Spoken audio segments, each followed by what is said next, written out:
What is going on, SMT Nation? It's your boy, the SMT.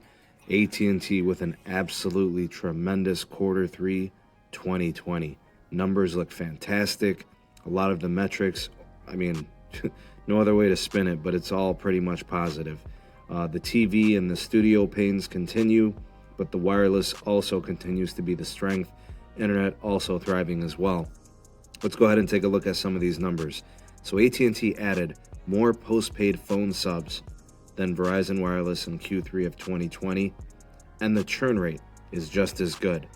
Shares and stocks are up.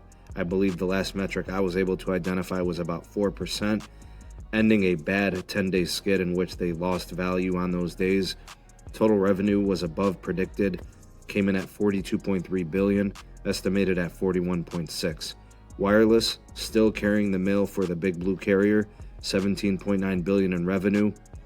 Specific metrics include 1.1 million postpaid subs added.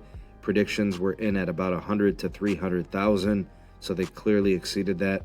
I do believe the new net postpaid ads were 645,000 subscribers, so they essentially doubled, or more than doubled, Verizon's numbers. So predictions had them losing 9,000 of these subscribers. They clearly overachieved in that metric. Prepaid, 245,000 additions there, 94,000 were predicted. So they exceeded on all things wireless. Nice job there on the wireless side. In terms of some other network stuff with the wireless, FirstNet continues to be an area of growth. The distribution is increasing, the network is growing, all things looking good there. The low band, band 14, continues to be a strength, and it's showing in the expansion of the services. Media-wise, there were losses. Pay TV losses continued. I believe they did cut them, though, by 50%. This did improve the TV sub metrics by 33%. So Warner Media, a lot of problems there. The theaters are closed, disruptions in TV productions, sporting event delays. There continue to be issues there. HBO and HBO Max did show some really nice metrics. They reached 38 million subscribers. This is way ahead of their prediction of 36 million by the end of the year, or the fiscal year of the service. They're definitely going to exceed the 50 million goal by 2025. That was the initial goal, so they're probably setting their standards and their bar a lot higher moving forward. They did add 8 million HBO Max subscribers in this quarter. In terms of the satellite TV, DirecTV, and cable TV with Uverse and AT&T TV, they had 590,000 losses. I did see a couple reports of it being higher at about 627,000. Fair to say that those are bad metrics regardless of how you slice it.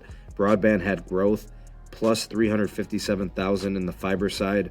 I do believe there was 158,000 net in those connections, and they did have losses in DSL. DirecTV continues to be an operating issue. The income on their operations dropped again. Business wireline also down. Operating income and revenue decrease. The company is still committed to its dividend, so I think investors are still, holding on strong and taking advantage of this stock. $26 billion in free cash flow moving forward. They were able to pay down almost $3 billion in their debt. Clearly not good enough. They have a lot more to go through, but it is promising that even in a very tough and challenging economic time, they're finding ways to make things happen. AT&T absolutely killed Q3 of 2020. I don't think there's any other way you can put it, with the exception of the media side, which continues to be an issue in terms of TV and studios. Expect positive momentum for Q4. I think it's going to be a huge quarter for them, just as big as Q3, if not bigger. I think device upgrades are going to be a key focus in the area of what AT&T is doing with the iPhone 12 launch and the holiday season.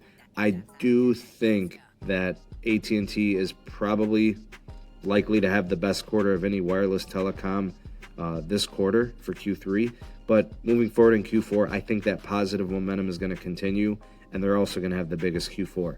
We still have to see what T-Mobile brings to the table with their earnings. That's coming in November, I believe November 6th. But again, my expectation is with all these gains to AT&T and to a lesser extent Verizon, what does that mean for T-Mobile? I'd actually like to know. Drop me a comment in the comment section below. Let me know a couple of things. What do you think of the AT&T quarter, their strengths and their weaknesses? And also let me know what you think, we're going to be seeing from T-Mobile, because they're the only one left to see their Q3. So interesting there. I've got another video up and coming. It's going to cover what we got from T-Mobile up and coming. So we'll do some predictions, and we'll take a look at what they teased on a recent commercial. So thanks again for watching.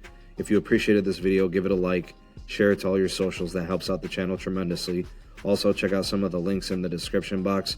Links for the podcast, the Twitter handle, the Patreon page, that's all there.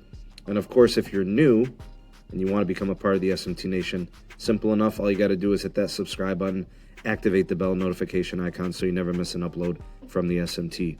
Anyways, I hope you have a great rest of the day. I am the SMT, and we'll catch you on the next video. Peace.